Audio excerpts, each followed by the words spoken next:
Hey everybody, I hadn't done a coin shop walkthrough in a while and I do get a lot of requests for those, so we're going to do one of those today. And while I'm walking through the shop showcasing some new items that we have in the display cases, we're also going to talk about the gold and silver markets, how traffic's been in the shop, what customers are saying, what customers are buying, and what customers are selling back to us here at the coin shop. Got a lot of information to cover, be sure to stick around.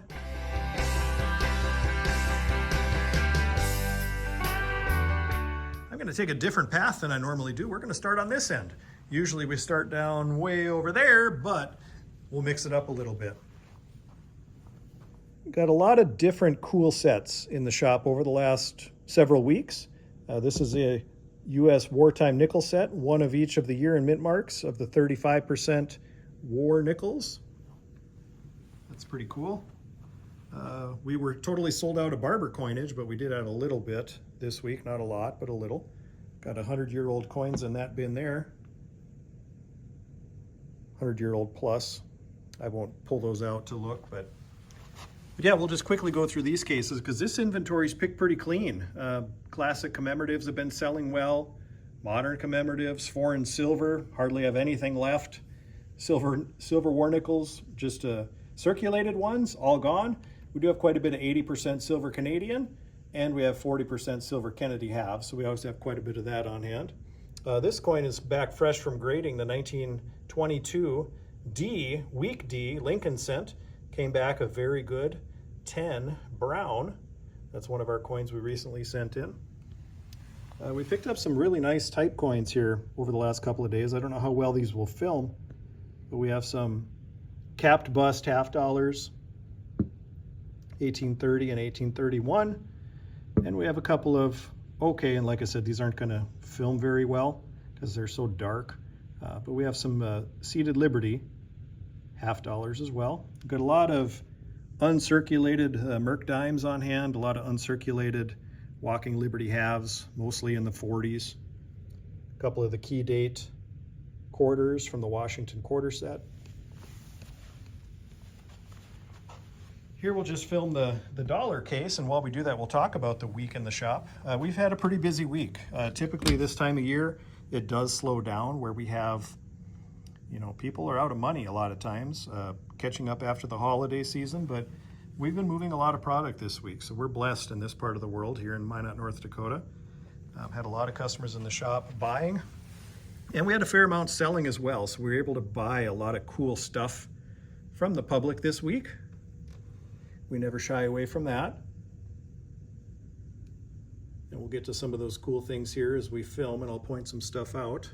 Here's our 1921 Morgans. Oh boy, we hardly have any on hand. We have 3 at the moment, so pretty light on those, but we'll get over to the shiny stuff, as people like to say. But one thing I noticed this week, we sold a lot of 1 ounce sized silver, whether it be in bars, coins, or rounds. We barely sold any.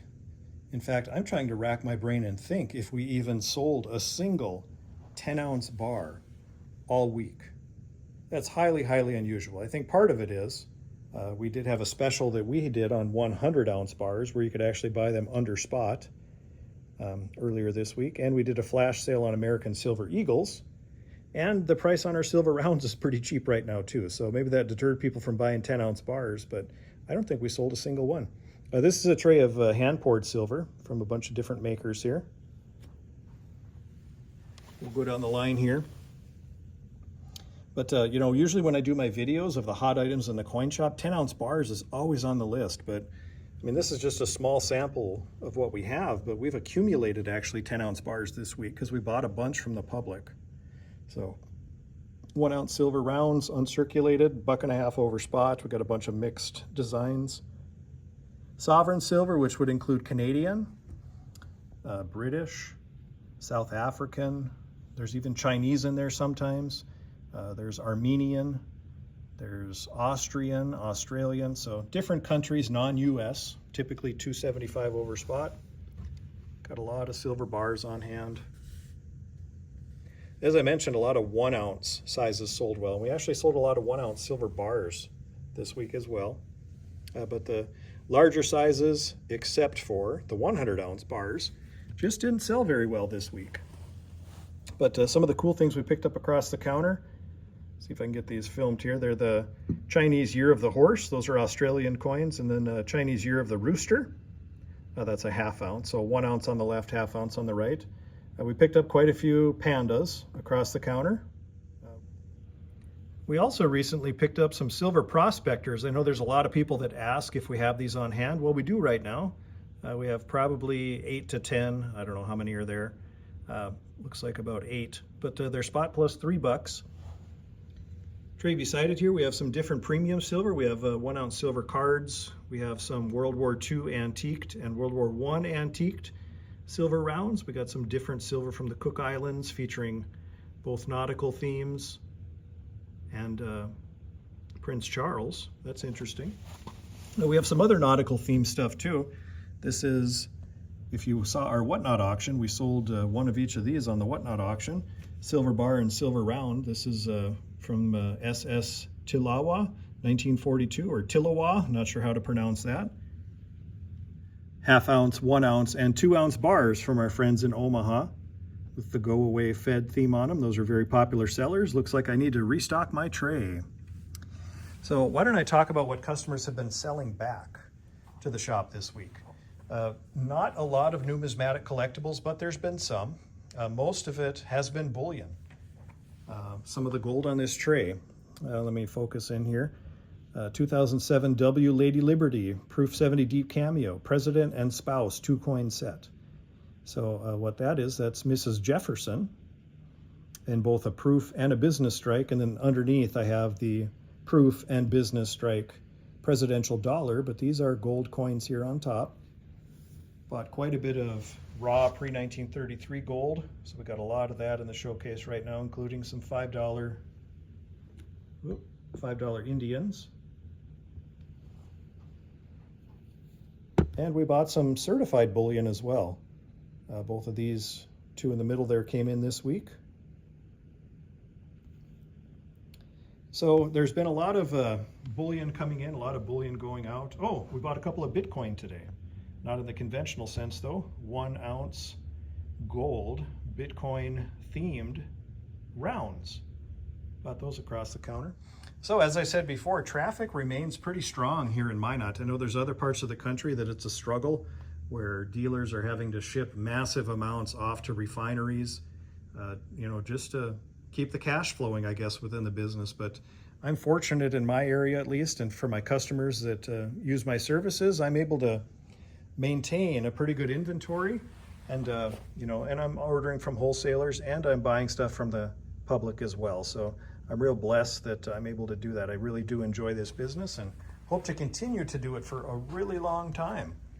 By the time you see this, the sale's over, but 9th and 10th of January, we had brilliant uncirculated silver eagles for spot, plus $3.25 per ounce. We moved about 1,700 ounces, I think. I'm filming this after the shop closed on the 10th today, so sale's over now, but that remains a popular choice for people because premiums on eagles, historically speaking, is pretty low right now. And 3 1/4 over was very cheap. So if you took advantage of that, let me know in the comments. 90% silver remains strong. We go through a lot of mercury dimes. I have an open order with one of my wholesalers. Please source me mercury dimes whenever you can because they go out almost as fast as they come in. And the other silver's moving okay as well. Not in large quantities necessarily with 90% silver right now, but it is still moving. All types, Walkers, Franklins, Kennedys, quarters, of course, and Roosevelt dimes. And as I said, mercury dimes are moving quite well as well. Here's some new currency that we've picked up relatively recently. I think it was, this piece might have been this week. This old 3-cent note, fractional currency. Let's talk about our Whatnot platform for a minute. Our first Whatnot auction ever was this past Monday. I had a great time interacting with people and selling items on a fast-paced live auction platform like Whatnot, but it didn't go without some problems. We had some technology trouble and we didn't get the giveaways pre-registered, so that kind of slowed things down, but I think we learned from our mistakes, and our next Whatnot auction is going to be Tuesday, the 14th of January at 5 p.m. If you're not already signed up for Whatnot, I'll have a referral link in this video description where you can sign up and get free Whatnot cash to spend. And you don't just need to spend it on my channel. You can buy anything you want with it. And also, if you want, you can save our show as well and get notified when it's about to go live. So we're going to have a wide variety of numismatics, silver, we're going to have coin sets, we're going to have currency, we're going to have a lot of giveaways as well. So we're excited for this new platform, this fast-paced platform. It helps move inventory in the shop, and we reach a whole new group of people by using that Whatnot platform. So something you might want to check out. If you have any questions for me, drop them down in the comments. I will touch on one more thing. We are hoping, fingers crossed everybody, that around the end of the month, maybe early February, our website will be fully functional and live where you can buy on the website. We're very, very excited for that. There's still some more testing that's being done just to make sure that everything goes off without a hitch once we get it live. So that is coming soon. But I think that's about all I have for you today. I'm going to sign off. If you have any questions, leave them in the comments. I appreciate, as always, everybody for tuning in. But things are going well here in Minot, North Dakota. This part of the world is doing A-OK, and we're moving lots of metal to a lot of people. So appreciate you all for tuning in. Thank you so much. Have a great day.